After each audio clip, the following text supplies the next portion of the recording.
See, American Werewolf in London is not a comedy. It's called a comedy. They keep calling it a comedy. It's very funny, I hope. It is not a comedy. We meet these two boys in a truckload of sheep. This is not subtle. You know, these boys are dead at the end of the movie. This is not a happy story. This is a horror film, and a pretty classic and traditional one. If anything, Werewolf is a throwback. I mean, I was trying to make a contemporary version of an old movie.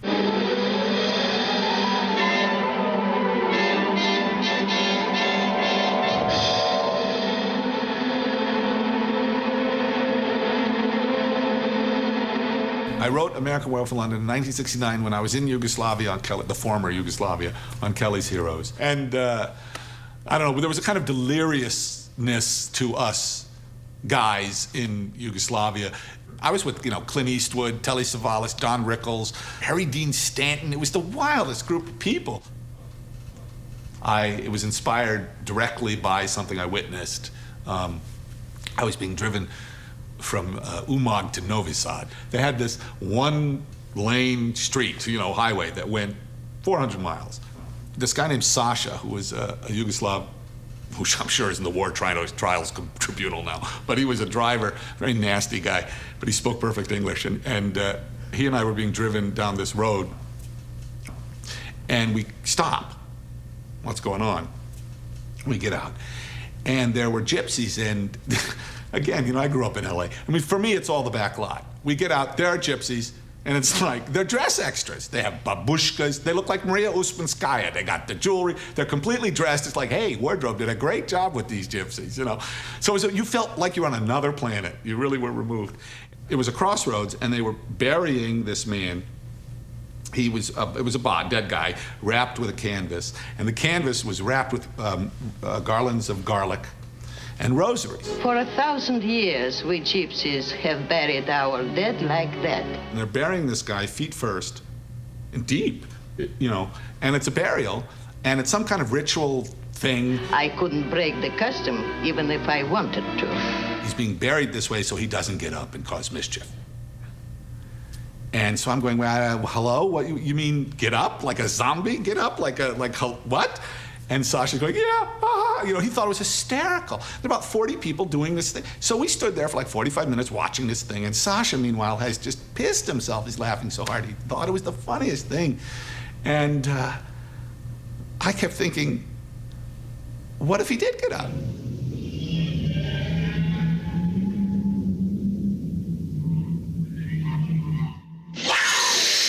We drive away, we go to bed.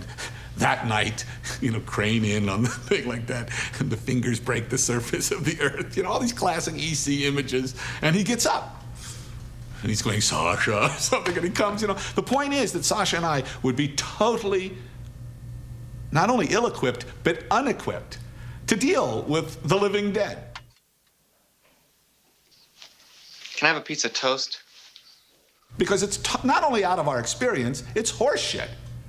So, when the man's standing in front of you going, like this, you're going, excuse me, and you're making jokes or whatever it is, because it's clearly not real. Has it occurred to you that it might be unsettling to see you rise from the grave to visit me? Sorry to be upsetting you, David, but I had to come. Aren't you supposed to be buried someplace in New York? Yeah. There's Rick working on Griffin Dunn, which was an extremely innovative makeup. Have you ever talked to a corpse? It's boring. It gave the impression that there was chunks carved out of his neck and face. It was quite a sophisticated makeup at the time. Take your life, David.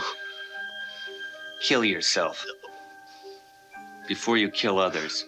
So I wrote it in '69. It actually got me a lot of jobs, that script, because it was very, very funny. Excuse me.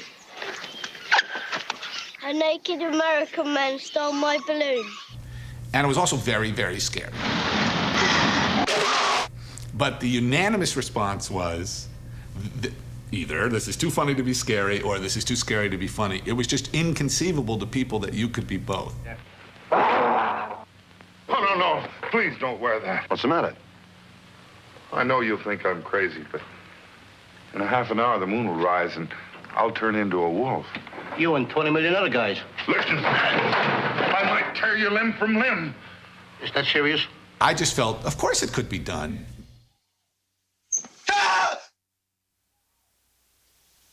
You're not real. Oh, don't be a putz, David. I took great pleasure in going to see it in theaters because I knew when the big scares were. You really scared me, you shithead. You gonna help me up or what? But my intention was that all the violence should be very realistic.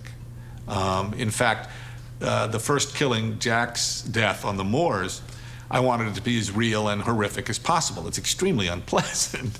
And what he's saying is very realistic. He's, you know, he really is screaming in pain and fear.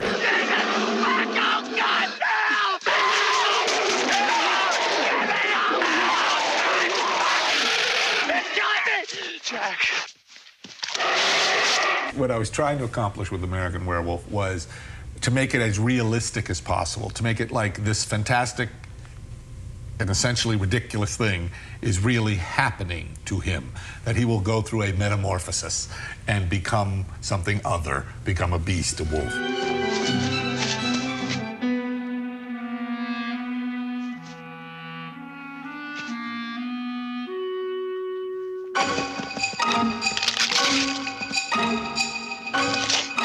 In Werewolf, he's afraid he's losing his mind.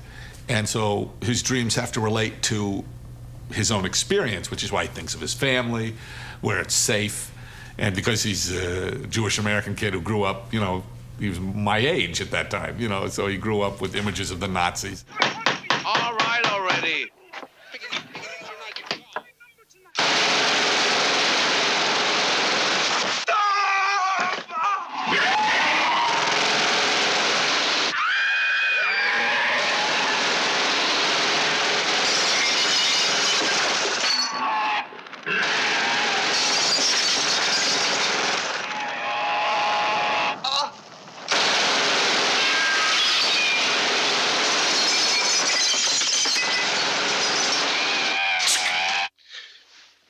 This is directly influenced by Buñuel.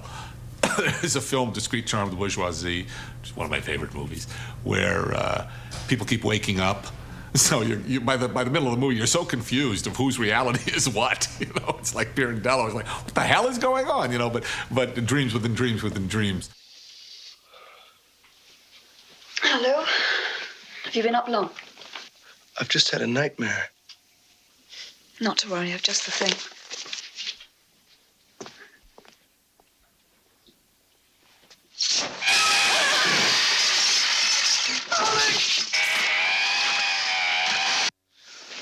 Holy shit. I had, when I wrote it, the idea that I would show the transformation with no cutaways, all on camera. I didn't know how I'd do it, but I intended it in bright, harsh light, you know, and I even had the music picked out then. I wanted Blue Moon.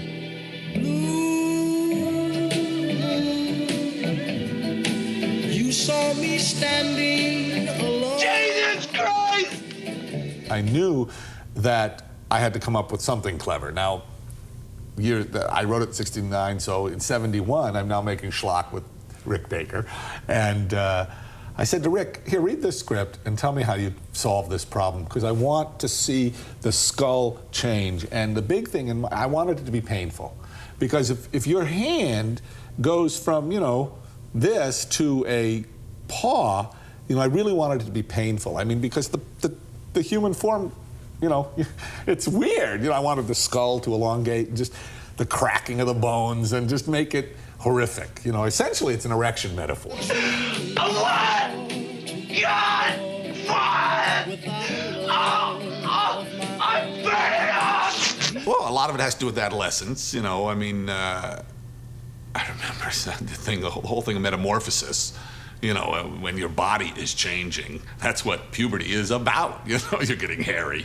I mean, all of a sudden, your dick's getting hard. I mean, these weird things are happening to you. And you're hungry, and you're horny, and your hormones are raging. You heard me sing a prayer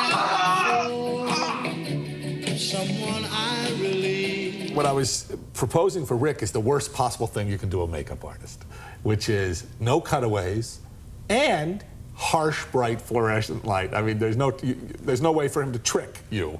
You know, it has to happen on camera.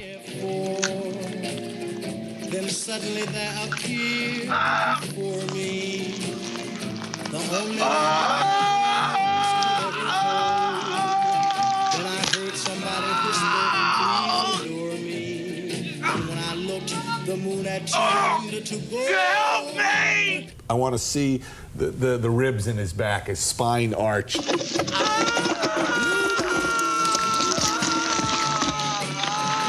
You had to believe it was painful. You had to share his physical agony.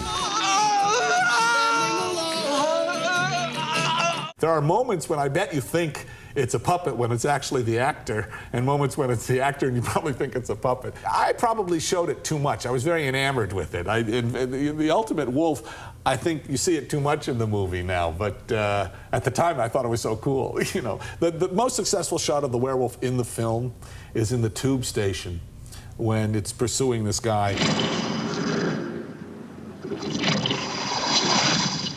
Good Lord.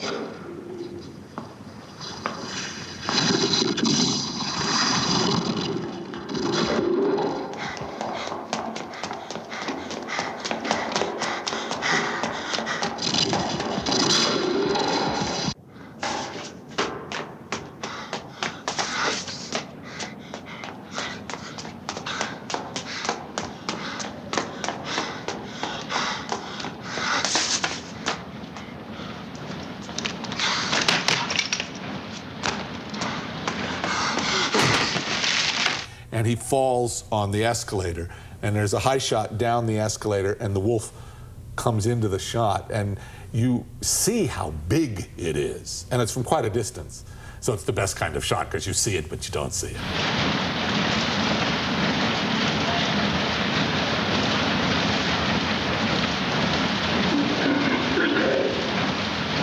My favorite shot in the movie of this, which I was taken aback when I saw it on the transfer, was the Bobby goes into the cinema with his torch, and he looks,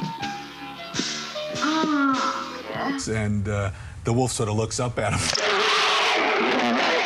There's this disemboweled man there, and he looked pretty scary there. Here's Rick using the werewolf about to bite off the inspector's head in Piccadilly Circus. Camera would cut this part off.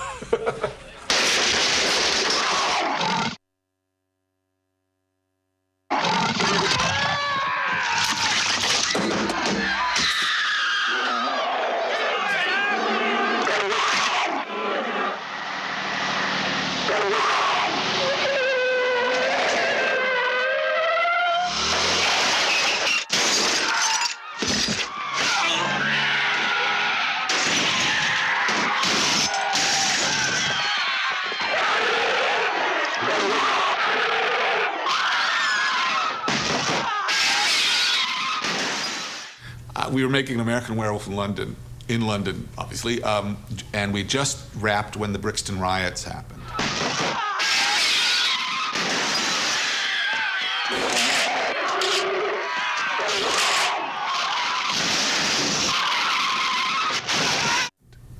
And I remember that Margaret Thatcher blamed it on youthful hooligans, and race was not an issue. I just remember, that's right, Maggie. Sean, those hooligans are in the park again. I love the idea of youthful hooligans. It's like crazy hooligans. The Wolfman, you know, as conceived by Kurt Siodmak, you know, he's a tragic figure. It's sad. And it's so interesting because he becomes something other that kills.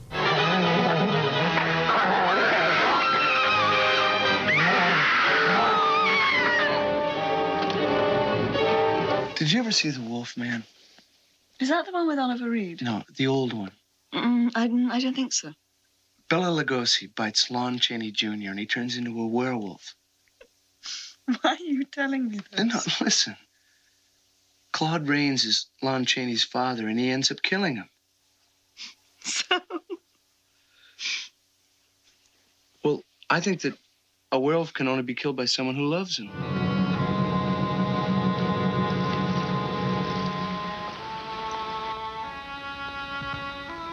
The way you walked was thorny, through no fault of your own. But as the rain enters the soil, the river enters the sea. So tears run to a predestined end. Your suffering is over. Now you will find peace for eternity. And you have to realize, I mean, this guy, Larry Talbot, he's one of, for me, this Kurt Siodmak's character, he's one of the great tragic figures. The Wolfman is so sad. You know, he's a guy, he has cancer. Only instead of killing him, he's killing everybody. You know, he spends all 4 movies trying to kill himself. I could hang myself. No. No, if you did it wrong, it could be painful. You'd choke to death. So what? Let him choke. Do you mind? The man's a friend of mine. Well, he ain't no friend to me. Gentlemen, please. The gun!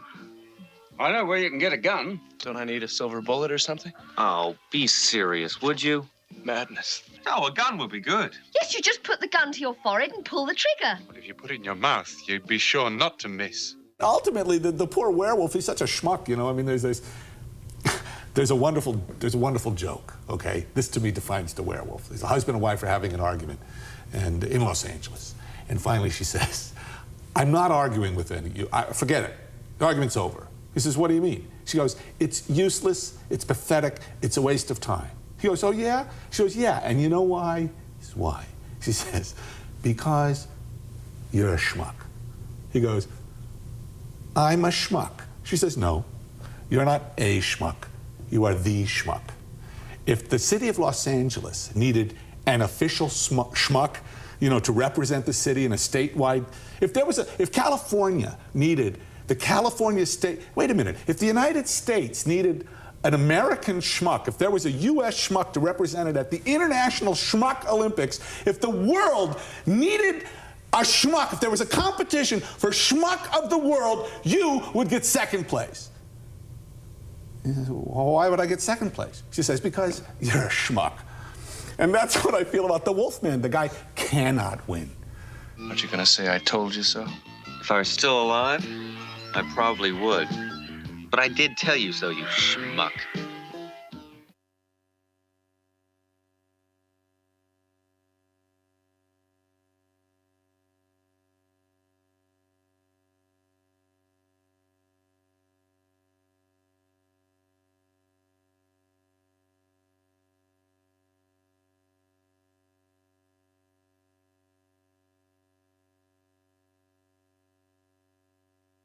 Thank you.